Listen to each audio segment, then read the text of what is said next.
How's it going, folks? Stu here, and welcome back to another review from the London Film Festival. Yet again, I'm in a different park in London on, let's just say it, a ridiculously hot October. What is going on? I'm in a t-shirt outside, and it's 4:15 in London, United Kingdom, London. This shouldn't be happening, but today we're going to talk about what is, I think, a lot of folks' more highly anticipated films of the year.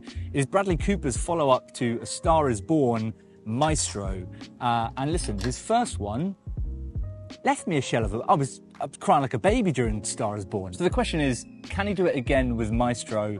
And the answer is almost kind of. So Maestro, as I've just explained, directed, written by, and performed by Bradley Cooper, yet again. The man, he just said, yeah, I'll do it all. I'll just do it all again. It is a biopic telling the story of Leonard Bernstein's life. I probably don't need to explain who that is to many people on the internet at this point. He's a very, very famous conductor-composer, has done a lot of great works. And would you guess it? That's what the film's about. It's about him doing all of that good, fun stuff. Although I was a big fan of Star Is Born, Cooper's previous work, his directing debut, I wasn't too excited for Maestro in the lead up to the film.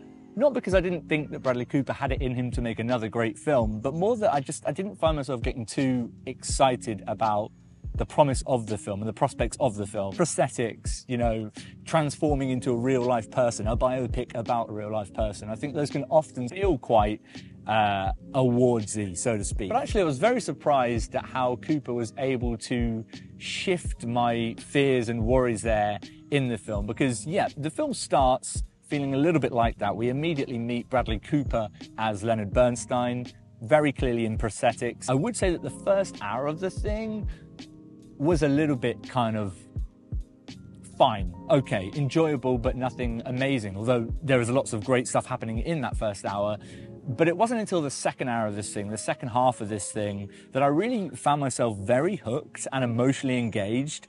I even had a little cry towards the end. So clearly it won me over in an emotional sense. And actually I think there was a lot of really great stuff to love about Maestro. Cooper as Leonard Bernstein, very quickly you forget that he is wearing all these prosthetics. Not only does he get through potentially the most cigarettes anyone's ever got through on screen, he also brings this really kind of strange charm to the performance. I'm often more of a fan in biopics of people not literally kind of doing impersonations of famous people. I think it's easy to go down that route and do that, and that's why I say that things like very obvious prosthetics can sometimes be a bit of a distraction for performances. But I think in the case of Leonard Bernstein here in Maestro, the performance really, really works. And crucially, it just ends up creating a very well-rounded character in Leonard Bernstein. But it's Carey Mulligan as Felicia Montalegre, Bernstein's eventual wife in the film, that I think really does end up stealing a lot of this film in a performance sense. She is just so good, and obviously, look, we love Carey Mulligan at this point. She wasn't going to be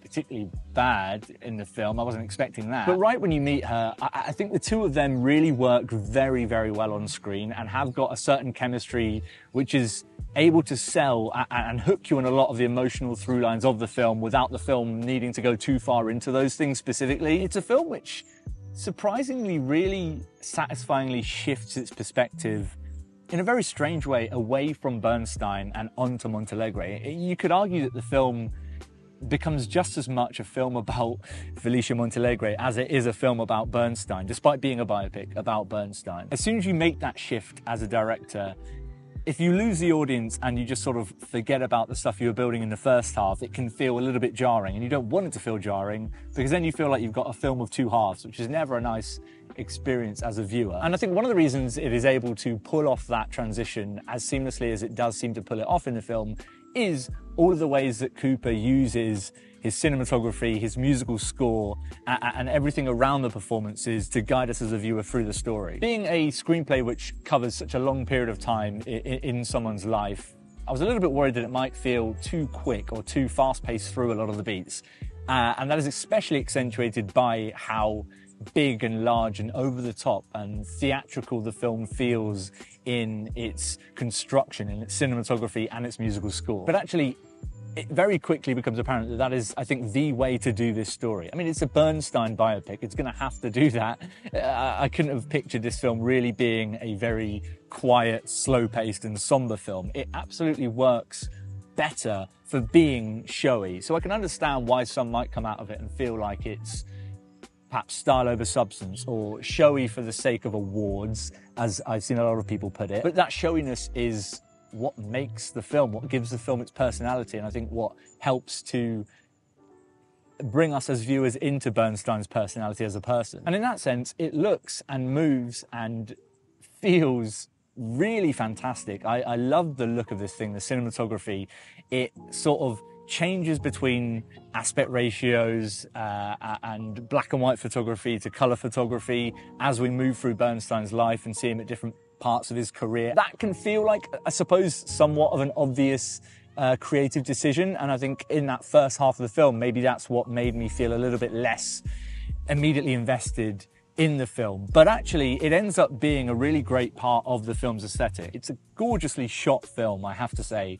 Many, many moments, many, many scenes and sequences that just, they just look delicious, and they move with a certain theatricality that you would just expect from a film about Bernstein. And that's all complemented by the score as well, which obviously, surprise, surprise, uses a lot of Bernstein's work. And I really like the way that the film places the musical moments. They all complement the scenes they're in really, really well, but actually there are other works in the film that aren't Bernstein compositions, but are things that he conducted. There's one incredible sequence towards the latter half of the film in which we watch Bradley Cooper's Bernstein conducting Mahler's Second Symphony in a church.